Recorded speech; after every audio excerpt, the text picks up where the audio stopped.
Hi, and welcome to the SIS Baseball Podcast. I'm Mark Simon, Senior Research Analyst at Sports Info Solutions. Jayson will join me shortly, as will my colleague Andrew Kyne. We do a very successful football show here, and we decided to keep a pilot for baseball. We might do more, we might not, but we're here to entertain and inform for the next half hour or so. This will be a 3-segment show. The first segment focuses on our Spotlight player for 2019. Our Spotlight player for 2019 is Oakland A's third baseman Matt Chapman.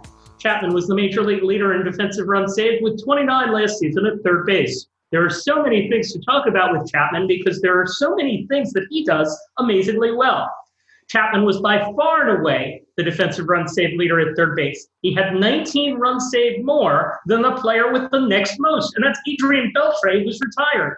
Nolan Arenado wasn't anywhere near where Chapman is. He ceded the top spot to his successor at the high school level. They both went to the same high school. People consider Arenado the standard setter. Now it's Matt Chapman. The reason that Chapman is so good is because he's good at picking off the ball hit down the third base line.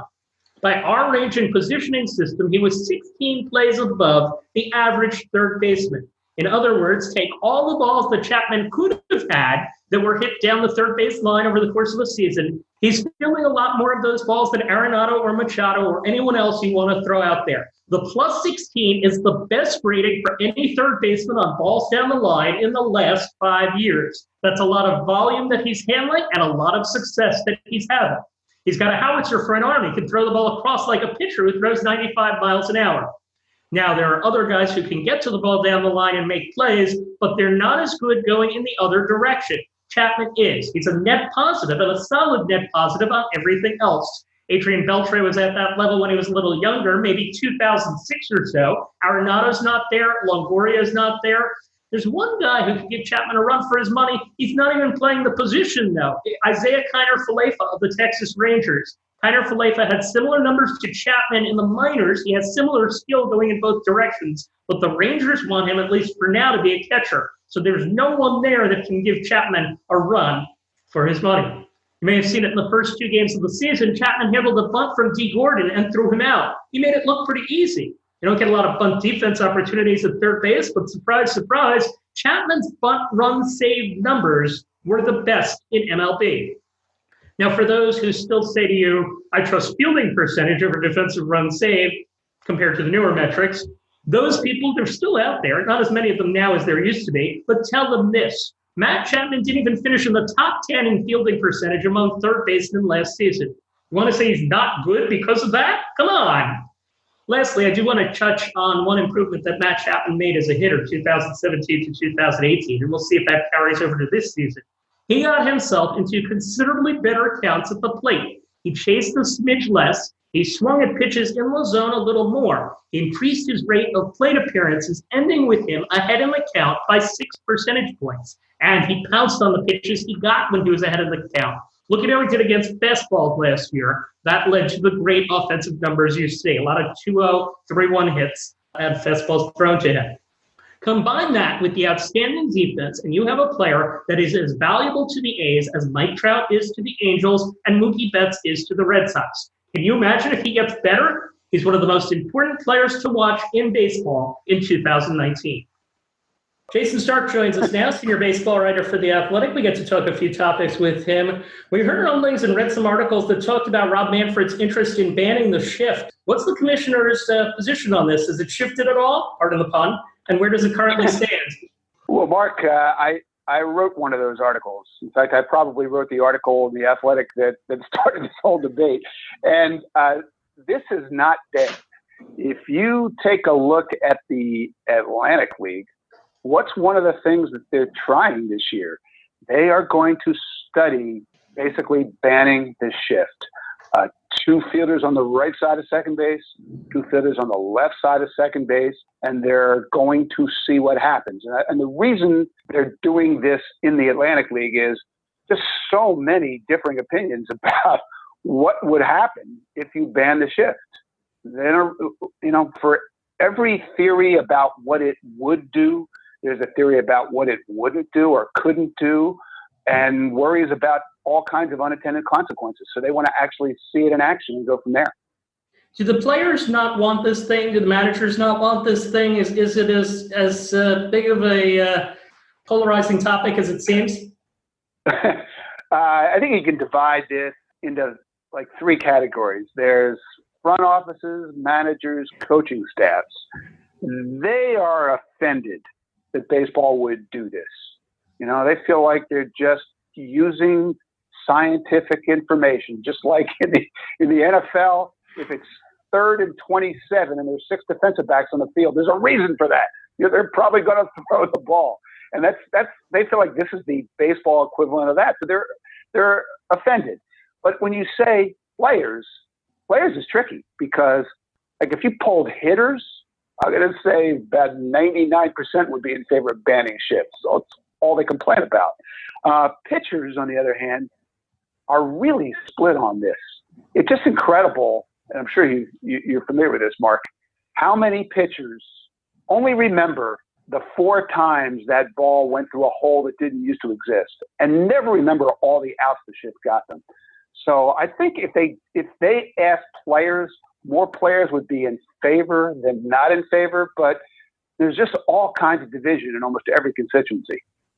Have you gotten a sense that any teams are going to try something creative to beat it this year, and what teams might do along with that on the defensive side, maybe things like four-man outfield? Well, if you want to get into four-man outfield, I think we're going to see a big uptick in that. Big uptick.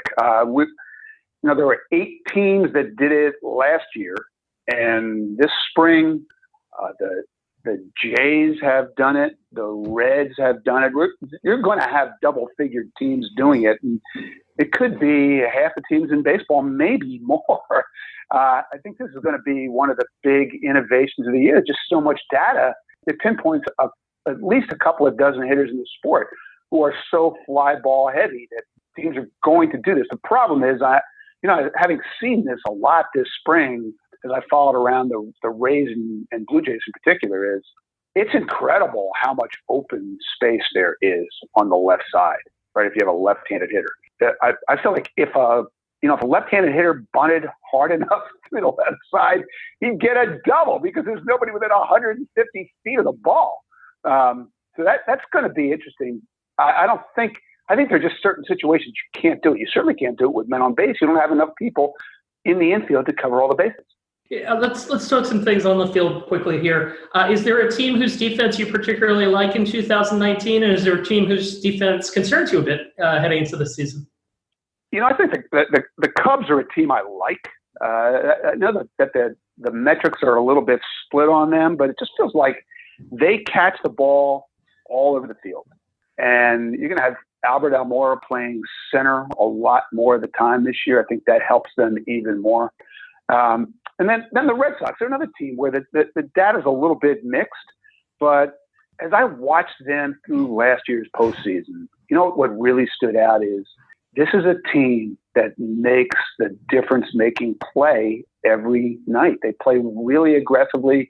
They position really aggressively. Sometimes it hurts them, I think, and that's why the data is sometimes mixed.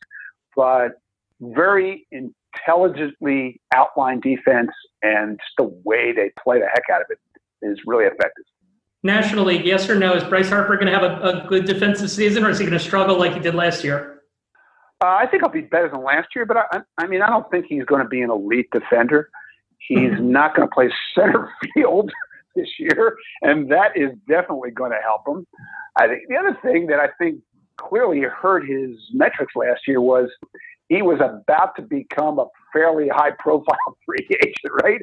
And he was in self-preservation mode. He never dived. He never tackled the fence the way and he hurt his current team.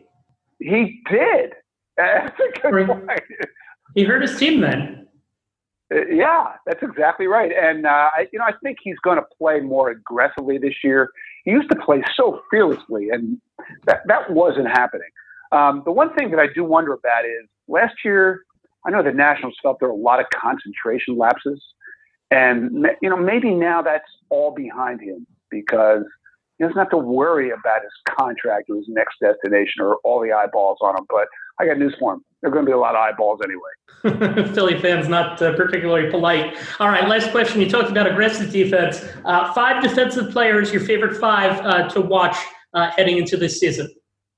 This is a fun topic and a hard topic. I once wrote a column that I think I'm going to revive at some point. Players I would pay to watch play defense. And that's really the way I'm looking at your question. This isn't necessarily about defensive metrics. This is about who's the most fun to watch. So I'll go number 1, Nolan Arenado, a guy who dreams about the web gems he makes, has dreamt about them since he was a kid, has practiced them, like even in his bedroom, flopping around in his bed, and does it every day before games. Just a human web gem. Javi Baez. I think I don't know what the comp is. He's kind of like the Robbie Alomar of his generation, just in that he's just so creative. He does things defensively that nobody else does, and he plays defense at such a high level in so many positions. There's really nobody like him in the sport. Matt Chapman. Just love how aggressively he plays. He's kind of like a hybrid of Arenado, who went to his high school, as everybody knows, and Scott Rowland, just aggressive, creative. He plays like he thinks he's going to catch every ball hit. I love that, man. Kevin Kiermaier would be on my list. He's like the man on the flying trapeze. Don't you think, Mark?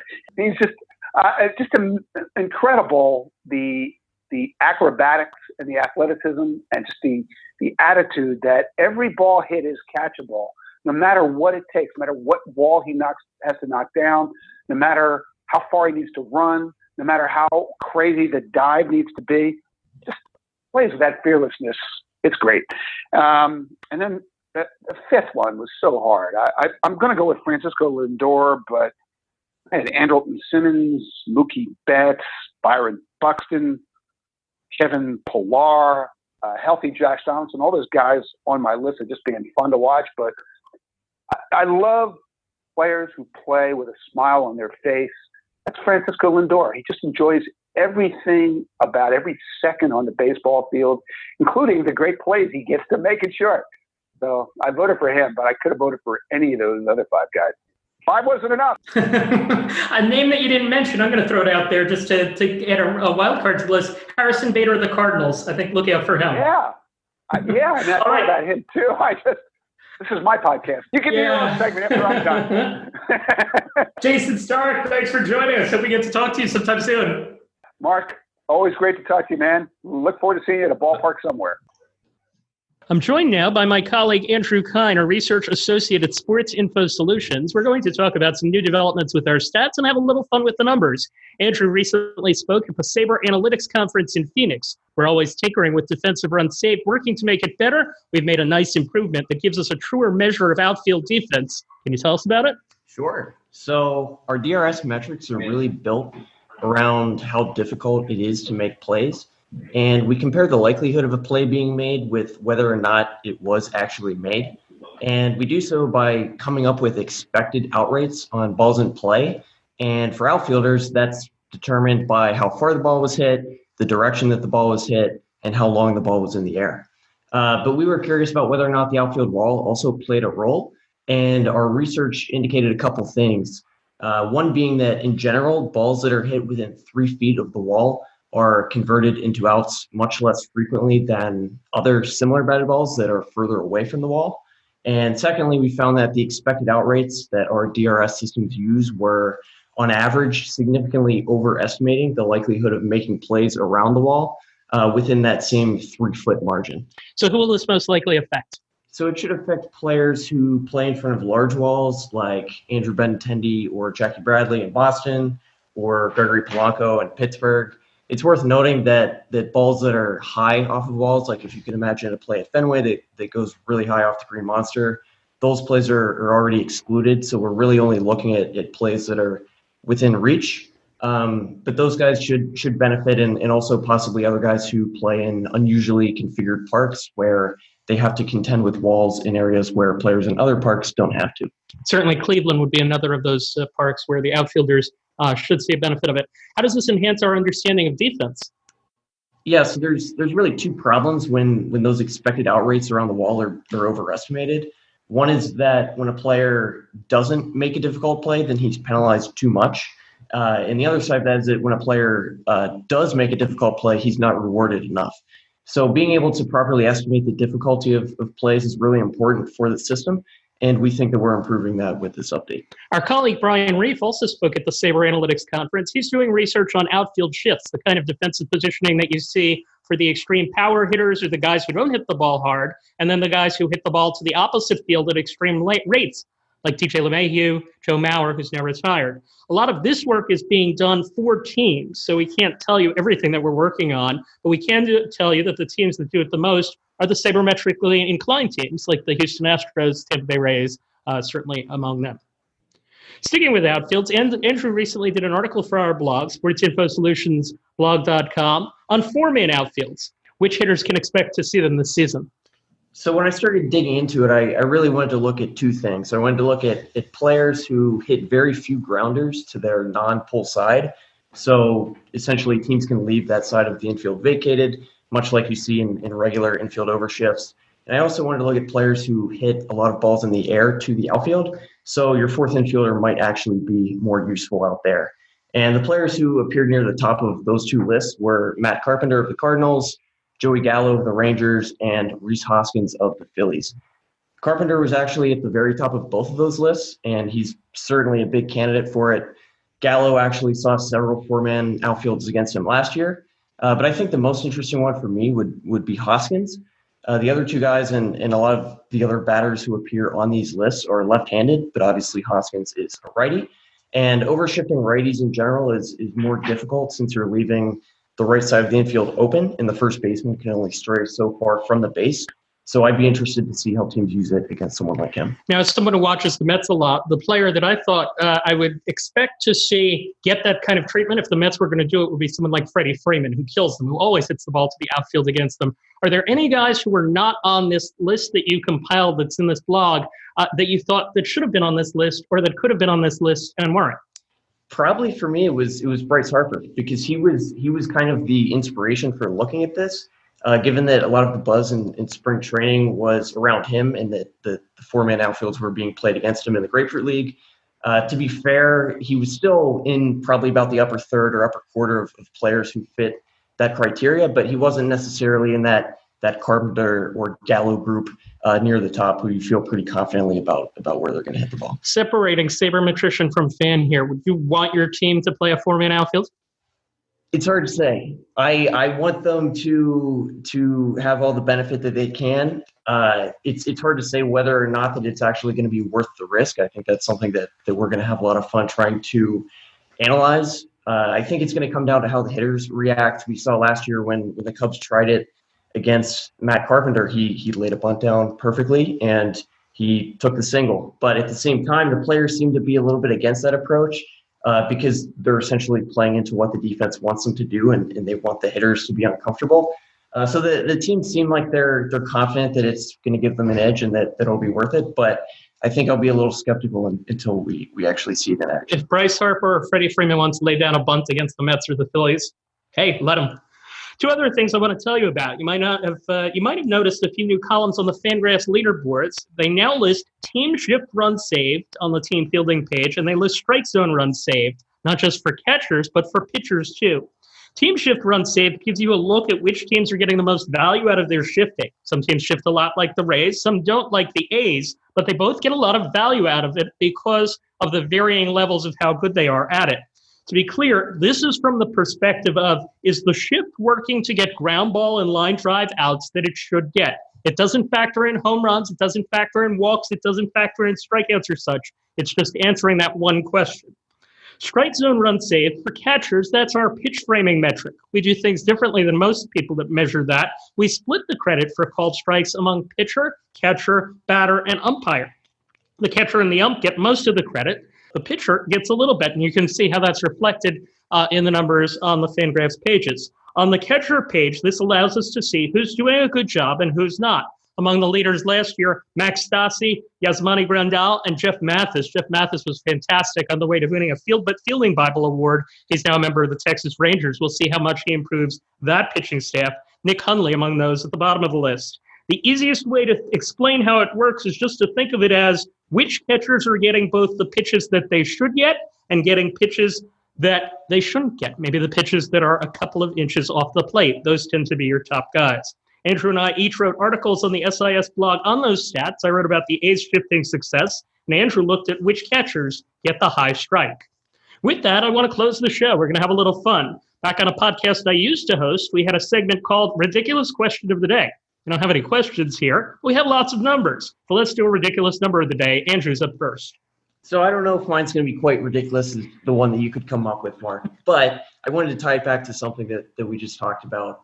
And Matt Carpenter had 410 batted balls in 2018.